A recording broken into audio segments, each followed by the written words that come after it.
"Don't embarrass me at my cousin's wedding," she ordered sharply, her voice cutting through the music and chatter of the reception hall. She didn't wait for a response. Instead, she tried to shuffle me away to a different table, a place tucked in a corner, far from the center of attention, so her male best friend could take my seat.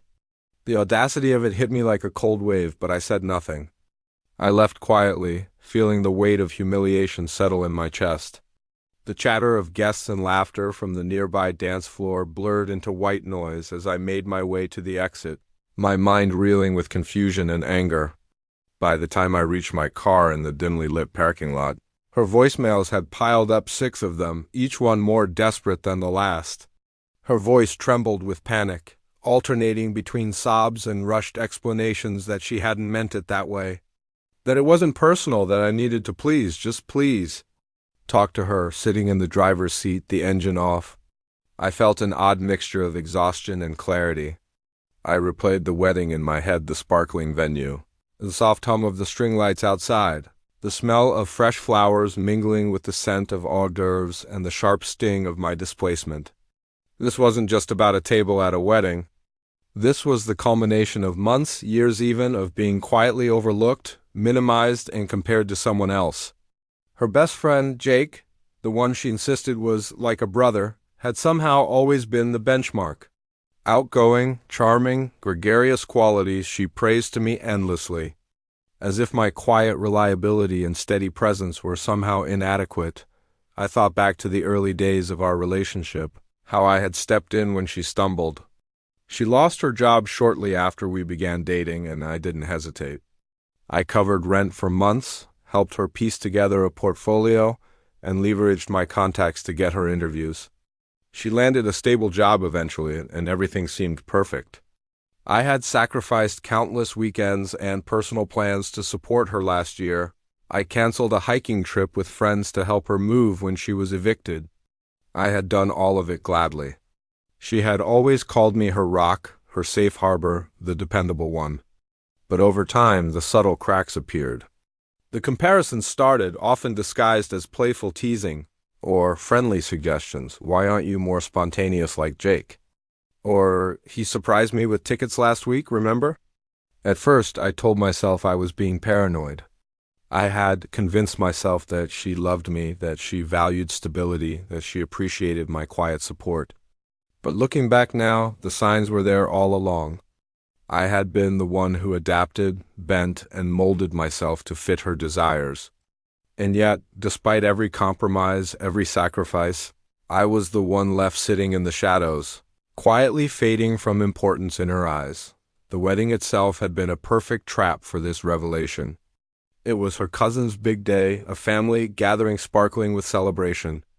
Outdoor ceremony, elegant reception hall, string lights dangling like tiny stars in the night air. I had been excited, genuinely looking forward to being part of her world. I had rented a nice suit, picked a thoughtful gift, practiced a few dance moves, small efforts meant to show care. But as soon as we arrived, I noticed her phone glued to her hand, a constant stream of messages pulling her attention away. My curiosity piqued when I glimpsed the screen Jake's name lighting up, memes and jokes that made her giggle uncontrollably. I let it go, reasoning it was harmless. But an uneasy seed had been planted. The cocktail hour revealed the full extent of her intentions. She pulled me aside, voice lowered, her tone a mix of smugness and exasperation.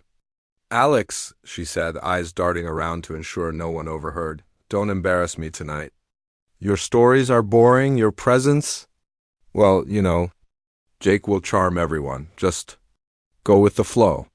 I blinked, stunned. Go with the flow? I had spent years supporting her, cheering for her, covering for her insecurities, and now I was being asked to step aside for some charade of social compatibility. Then came the table switch. Her logic twisted around my head like a pretzel. Jake needed to be closer to her family, to keep things lively, to fit the image of a fun, engaging guest, while I, the boyfriend, the supposed partner, was demoted to a peripheral table. She painted it as kindness, as consideration, as a favor to me. If I just went with it, I'd survive a couple of hours alone. But the sting of humiliation, the sense of invisibility, burned sharply. My presence, the countless times I had put her first, counted for nothing in the grand spectacle of appearances. I didn't argue. I didn't beg. I simply walked away, threading through tables, past curious glances and whispers, moving toward the parking lot. I needed space, silence, the comfort of detachment. The voicemails kept piling up in my pocket, 6 desperate messages screaming for my attention. I didn't answer. I needed to think, to process, to untangle the web of loyalty, devotion, and quiet resentment that had grown over 2 years of giving without recognition. Driving home, the city lights blurred around me, a stream of yellow and white streaks. Every red light felt like a pause to reflect on all the little moments that had led here, the canceled plans, the financial support, the emotional labor. The invisible weight of being the background in her story pressed down with startling clarity. I realized then, as I navigated empty streets in the late hours, that this wasn't just a single slight at a wedding. This was a pattern, a relentless series of subtle erasures, comparisons, and dismissals. And tonight had simply crystallized it in sharp relief. By the time I arrived at my apartment, I was exhausted but resolute. I played the voicemails one by one, each escalating in desperation and panic. Her voice pleaded, argued, begged, and sobbed. But beneath the raw emotion, I realized the truth. She wasn't apologizing for the way she treated me. She was apologizing because her evening hadn't gone perfectly. The embarrassment she felt was entirely self-centered. There was no acknowledgement of my feelings, no recognition of my hurt, no reflection on the years of patience and care I had offered. I had deleted the messages. Every single one. I turned off the phone and began the slow process of reclaiming my space, my life, my boundaries. I packed a small bag with essentials, determined to remove myself from the immediate cycle of drama. That night, I slept in a cheap motel, a physical and mental buffer from the chaos she had created. The next morning, I sent her a single, brief message, clear, final, and detached. We're done. I'll move my things out this week. Don't contact me. Then I blocked her again. No explanations, no arguments, no attempts at persuasion. In the weeks that followed, I focused on rebuilding. I returned to work, immersed myself in projects, and rediscovered hobbies and routines that I had set aside for her convenience. Hiking, gym, late-night coding sessions, social meets with friends all became pillars of a new rhythm of independence. Slowly, the anger and hurt transformed into clarity and strength. I saw the situation for what it was, a release, a liberation from a relationship that had been quietly eroding my sense of self. Word trickled back to me through mutual friends. The aftermath of the wedding had been brutal for her. Jake, her supposed friend, had revealed his own self-interest. Her family had taken notice of her behavior, and her social circles began distancing themselves. Her professional life faltered, and she was left to confront the consequences of her choices alone. I didn't gloat, didn't intervene. I simply watched from a distance, free of the toxicity that had once clouded my life. In the silence of my reclaimed life, I found clarity. She was the storm, unpredictable and self-centered. I was the calm, finally able to exist without apology or compromise. And for the first time in a long time, I felt whole. The days after the wedding were a quiet storm in my life. The silence I maintained was deliberate, a shield against the whirlwind of Sarah's frantic attempts to claw her way back into my world. Each morning, I woke with the realization that I was no longer tethered to her chaos, that her demands, her comparisons, and her constant manipulations no longer had any hold over me. I focused on work, immersing myself in projects that challenged me, tasks that made me think and strategize rather than negotiate emotions that had never been reciprocated. Her attempts to reach me didn't stop. Burner numbers, emails under obscure aliases, even messages through LinkedIn. Each attempt was more desperate, a mix of pleading, guilt, and subtle blame. She tried every angle. Sometimes it was charm. Alex, I see now that I was wrong. I need you. We can start over. Other times it was aggression. How dare you ignore me? I did everything for us. The extremes were dizzying, but I didn't flinch. I had built the walls of my independence, and now, for the first time, I could observe without reacting. Meanwhile, the aftermath of the wedding continued to unfold. Friends who had been silent during our relationship now whispered details that made everything click. Jake, the charismatic friend, had shown his true colors after the wedding. What had looked like harmless flirtation or friendly charm was actually manipulation. He had used her, leveraging connections at the wedding for personal gain, then vanished when she tried to maintain some semblance of closeness. The realization was almost poetic in its timing. She had tried to prioritize appearances, but the consequences had already started to ripple outward. Even her family, the ones she had tried so hard to impress, began noticing the cracks.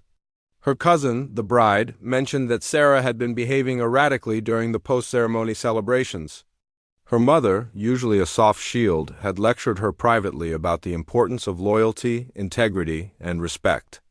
Her friends began to distance themselves, realizing that Sarah's behavior was not an isolated incident but part of a broader pattern.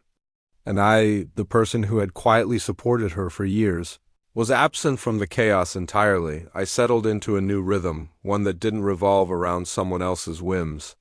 Weekdays were consumed by work. I took on more responsibility, spearheaded projects, and even received recognition I hadn't allowed myself to seek before. There was a promotion, a salary bump, and the respect of colleagues who had noticed my dedication and competence. Nights were my own. I returned to the gym, pushed myself harder, feeling the physical effort translate into mental clarity. Hiking became a weekly ritual, a time to reflect and reset. Each step on a trail, each lift of weight, each project completed reminded me that my life had real, tangible value outside of anyone else's approval, and slowly I allowed myself to explore other relationships. Nothing serious at first, just casual connections, conversations, dinners. The contrast between the chaos of my past relationship and the calmness of these new interactions was striking. Emily entered my life almost by accident through a hiking group I had joined to regain some social freedom. She was grounded, intelligent, funny in a subtle, thoughtful way. She valued stability, respected boundaries, and laughed at the quirks I had always felt forced to hide. Our conversations flowed easily, without the underlying tension of judgment or comparison. For the first time, companionship didn't feel like obligation or performance, it felt like choice. Sarah, of course, did not take my withdrawal quietly. The voicemails, texts, and emails became more erratic.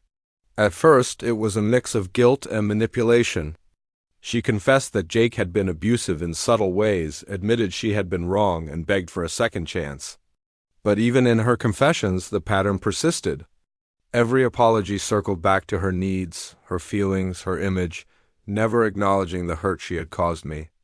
Each attempt I ignored reinforced the boundary I had finally set. Friends occasionally updated me on the unfolding drama. Sarah's work life suffered, her social connections eroded, and she began to feel the isolation she had so often forced upon others. The irony wasn't lost on me.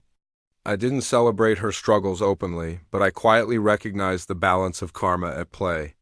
I had removed myself from toxicity, and life, as it tends to do, began correcting itself. There was one particularly illuminating moment about 2 months after the wedding.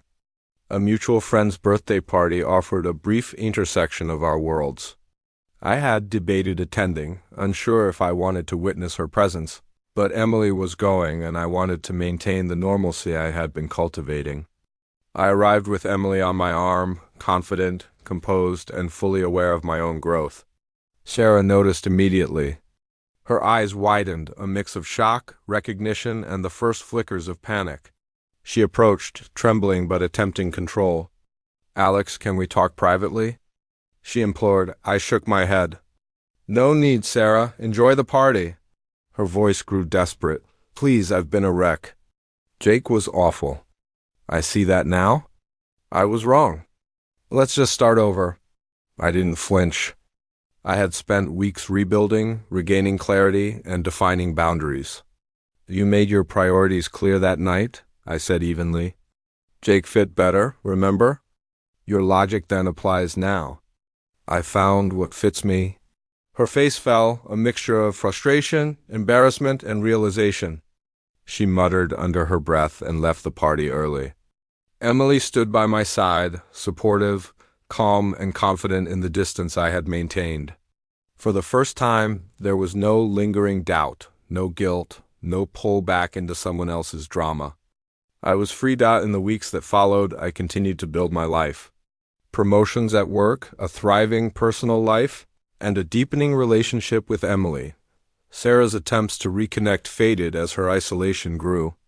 Even her family and friends began to see the pattern of behavior she had displayed, distancing themselves from the chaos. I didn't gloat. I didn't reach out. I simply lived, thriving quietly and consistently. The transformation was subtle but profound. The anger and hurt I had carried after the wedding slowly turned into strength and independence. I had learned that self-respect and boundaries are not acts of cruelty, they are acts of survival. And in that understanding, I found peace. My life no longer revolved around someone else's approval, manipulations, or comparisons. I had reclaimed it entirely. Even when whispers of Sarah's struggles reached me, I felt no satisfaction, only confirmation. I had chosen a different path, one of dignity, integrity, and calm strength. She was still tangled in her choices, her chaos, while I moved forward, unencumbered and growing. It was a relief so profound it was almost meditative. And slowly, the story of that night, that wedding, and her attempts to diminish me faded into the background. They became a lesson, a marker of growth, and a reminder that some people and situations are never meant to stay in your life forever. Freedom, I realized, wasn't dramatic. It was quiet, steady, and persistent. And that realization changed everything. After the birthday party, life settled into a rhythm that was almost meditative in its simplicity. Mornings were mine, undisturbed by frantic voicemails or guilt-laden texts. Workdays were productive and fulfilling. Evenings belonged to the gym, the trails, or quiet dinners at home. I began keeping a journal again, something I hadn't done since my college years.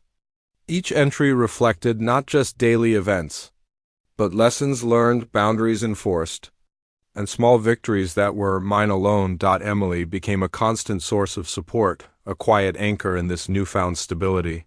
She didn't demand grand gestures or constant attention. Her respect for my personal space, combined with her easy humor, made her presence a soothing contrast to the chaos I had endured. We explored the city together on weekends, trying new coffee shops, attending art exhibits, and taking long hikes on trails I had once done alone. These moments were simple but profound, and they underscored just how much I had missed by bending myself around someone else's needs. Meanwhile, Sarah's attempts at reconciliation dwindled, though not completely. She sent sporadic messages, some passive-aggressive, some pleading. One night, a particularly long email landed in my inbox. She wrote about regret, about realizing she had mishandled everything, and about how much she had missed me. I didn't respond. Instead, I printed the email and tucked it into a folder labeled Closed Chapters. Her words no longer carried weight. They were relics of a past that had no power over me. The shift wasn't immediate, but it was deep. The more I focused on myself, the clearer it became how much I had given away in the past. Not just money or time, but emotional labor, patience, and the quiet compromise of my own desires. I had dimmed myself for someone who didn't truly see me. And now I was rediscovering that light, piece by piece, work became a sanctuary. I threw myself into projects that challenged my problem-solving skills, led meetings that pushed my confidence, and mentored junior colleagues who reminded me of the patience I once extended to Sarah. Recognition came naturally, without the forced drama I had endured before. Promotions weren't about proving her wrong. They were about proving to myself that I could thrive without her approval. Friends noticed the change, too. I reconnected with people I had drifted from during those 2 years.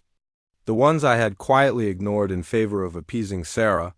They welcomed the version of me I had reclaimed, calmer, more confident, and far less burdened by someone else's ego. Weekends became filled with hiking, gym sessions, casual dinners, and laughter that wasn't interrupted by subtle digs or comparisons. It felt like reclaiming territory I had forgotten existed, even. Sarah's social circle began to shift in ways that were quietly satisfying.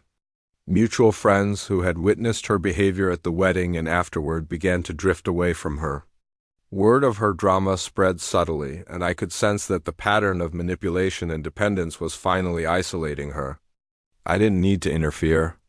Life had a way of balancing itself, and her choices were creating their own consequences. One evening, about a month after the birthday party, I received a call from Emily. "There's a new exhibit at the museum downtown," she said, excitement in her voice. "I thought we could go this weekend, just the two of us." I smiled, feeling the calm I had fought so hard to achieve. "That sounds perfect," I replied. "No distractions, no drama. Just us." It was in these quiet moments, away from the chaos, that I began to understand the full weight of the wedding incident. Sarah had attempted to humiliate me publicly, prioritize someone else, and manipulate perceptions to maintain her image. And yet, in her absence, life had shown me the contrast vividly. Where she had sought attention and control, I had found clarity and freedom. Where she had tried to diminish me, I had grown. Even mundane tasks carried a sense of liberation. Grocery shopping, cooking, managing bills, simple acts that had once felt routine now felt empowering. I was responsible for myself, accountable to no one else, and unbound by the silent rules of emotional servitude I had lived under. Every decision, from what I ate to how I spent my time, was mine alone. The more I embraced this independence, the clearer it became that my relationship with Sarah had been less about love and more about control. She had sought to position me as a background figure, someone safe, predictable, and easily managed, while she remained the star of her own narrative. Recognizing this didn't make me bitter. It made me strategic. I could now observe human behavior with detachment, understanding patterns without being entangled in them. Emily, for all her charm and warmth, never tried to dominate or redirect my life. She enhanced it, adding joy and companionship without diminishing my autonomy. It was a partnership built on respect, not drama, a stark contrast to the emotional gymnastics I had endured with Sarah, and that contrast highlighted everything I had lost and now regained. Weeks turned into months. The more I focused on my life, the less influence Sarah had. She became a background character in my story, her attempts at intrusion growing increasingly futile. I had developed an internal immunity to her tactics, a shield forged from months of reflection, distance, and rebuilding, and as life continued, I realized that the true victory wasn't in her downfall or in proving her wrong. It was in the reclamation of my own life.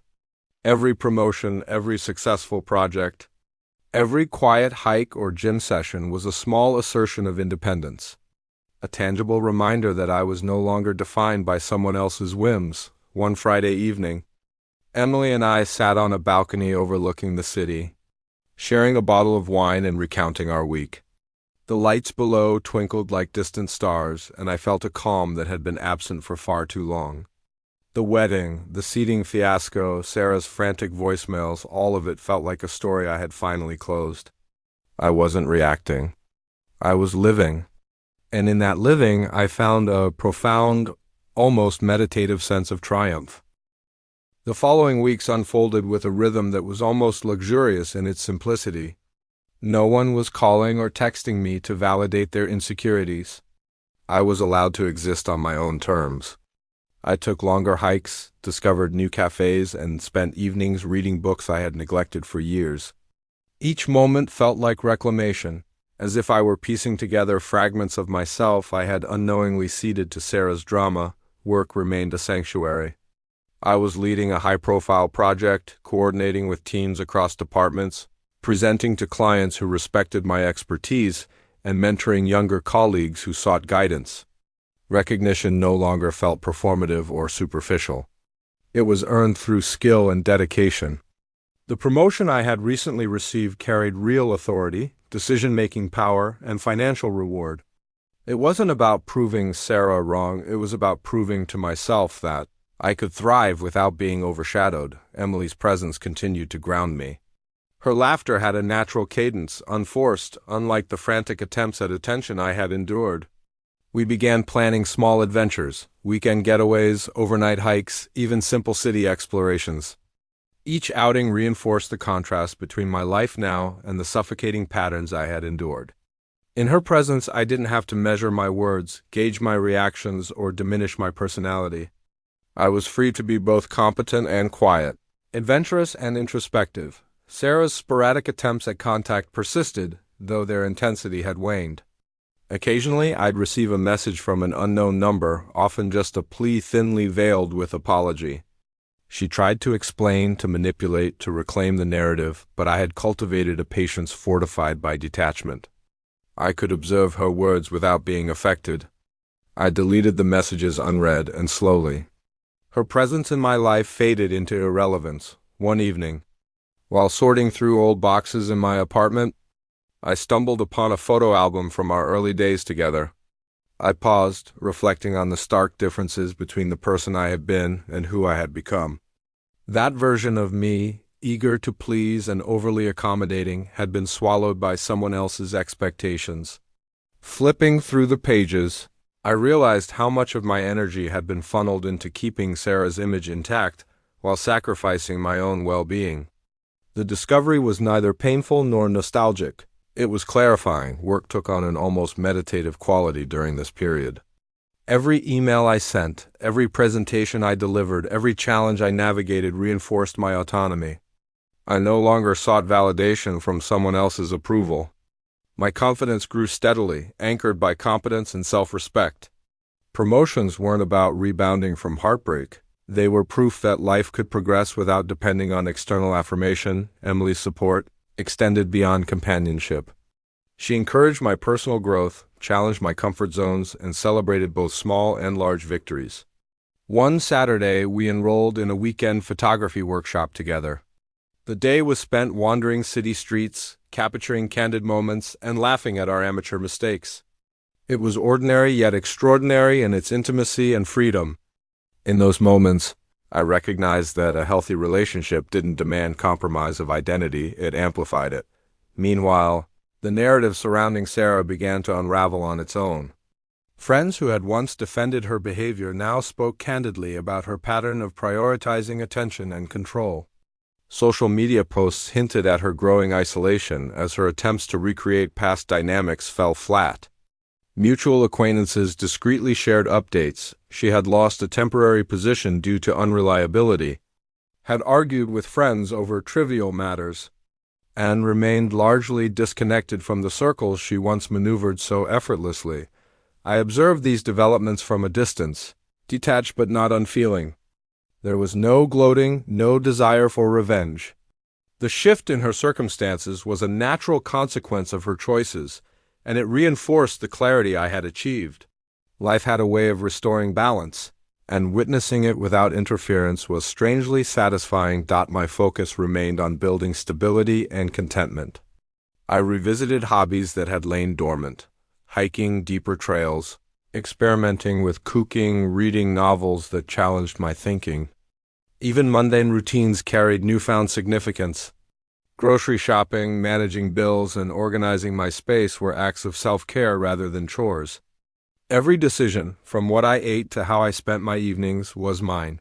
And the freedom was exhilarating. About 2 months after the birthday party, Emily and I attended a small local concert.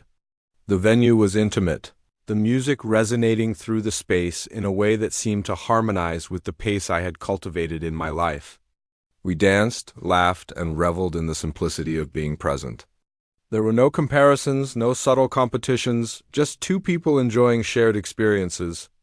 That night crystallized a fundamental truth. Connection, when rooted in mutual respect and freedom, was far more rewarding than drama or control. The wedding fiasco and Sarah's manipulations became a distant memory, their emotional charge replaced by reflection and insight. I understood now that the real loss wasn't the event itself. It was the prolonged surrender of autonomy and self-respect that had preceded it. The lessons were now embedded, guiding decisions, interactions, and boundaries. Life's rhythm continued with deliberate focus.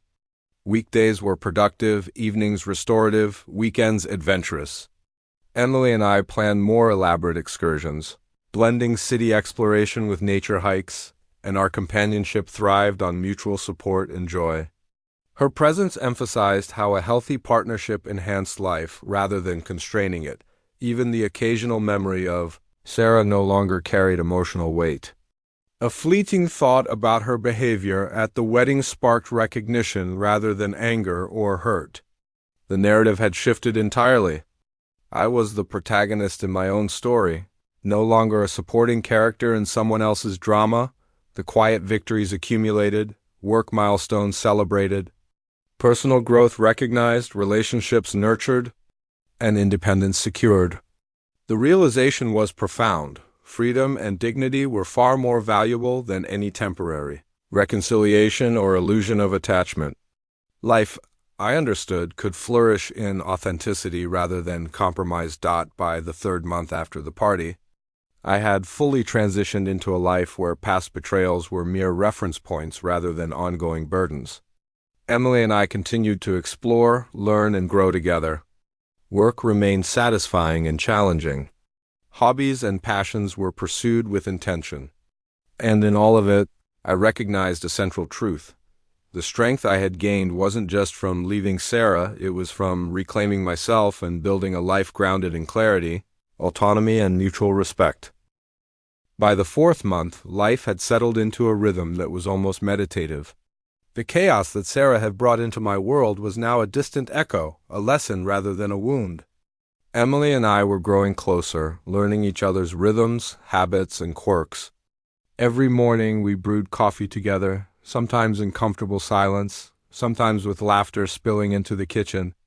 Those mornings, those small moments of shared life, were proof that stability could be gentle yet profoundly fulfilling. Work continued to thrive.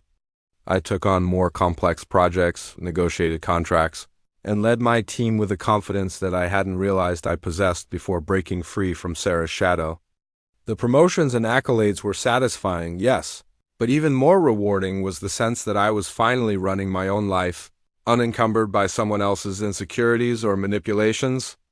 Every decision I made felt deliberate, guided by self-respect rather than guilt or obligation. Occasionally, updates about Sarah would trickle in through mutual friends. She had attempted to mend fences with some of her closest friends, but often overstepped, creating awkward and tense encounters. Her attempts at professional networking faltered because of her reputation for drama and unpredictability. I did not seek these updates. They found me, but they reinforced a quiet validation.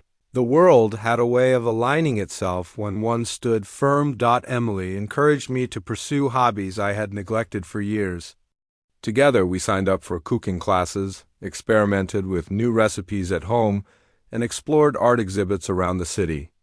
On weekends we would go on long hikes, exploring trails that stretched hours beyond our previous limits. Each adventure, small or large, was a reminder of how much of life I had missed while entangled in someone else's drama. One crisp Saturday morning, we decided to revisit a hiking trail I had loved before dating Sarah. The air was cool, sunlight streaming through the treetops, the path winding through dense forest that smelled of pine and earth. Emily and I walked side by side, sometimes talking, sometimes just listening to the rhythm of our footsteps and the rustle of leaves. For the first time in years, I felt fully present, fully myself. The weight of the past was gone. It had been replaced by clarity and calm. Around this time, I reconnected with friends who had quietly watched the situation unfold. Their support was steady, no judgment, no need for updates, just genuine care. We started hosting small dinners and game nights, creating a community that celebrated laughter, creativity, and mutual respect.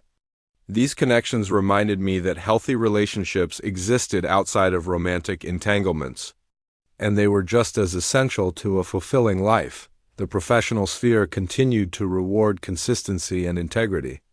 I earned recognition not for being flashy or loud, but for reliability, insight, and the ability to navigate complex problems calmly. Projects that would have once stressed me to the point of exhaustion became opportunities to showcase skill and leadership. Colleagues sought my advice, valued my opinion, and respected the boundaries I had established. For the first time, my work was a reflection of me. Untainted by someone else's whims, Sarah occasionally attempted to reach out through social media, direct messages, or mutual acquaintances. Each attempt was met with silence or a polite, firm boundary. I no longer felt the need to explain myself. Silence, I realized, was a powerful tool, not passive but active protection of my peace.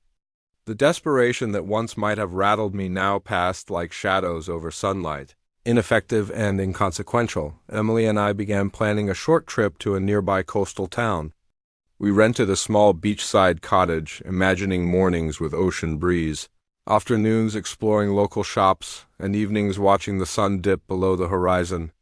The anticipation itself was invigorating, a testament to how far life had shifted. I was no longer reactive, waiting for drama or chaos. I was proactive, building moments of joy and meaning deliberately. The trip itself was everything I had hoped for.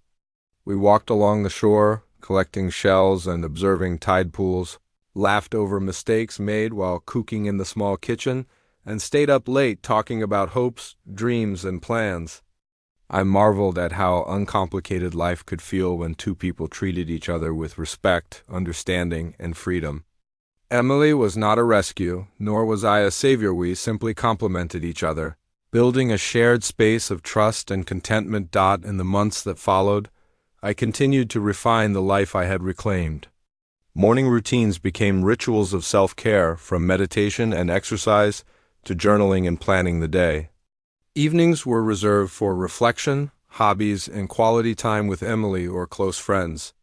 Work was challenging and fulfilling, but it no longer dominated my emotional landscape.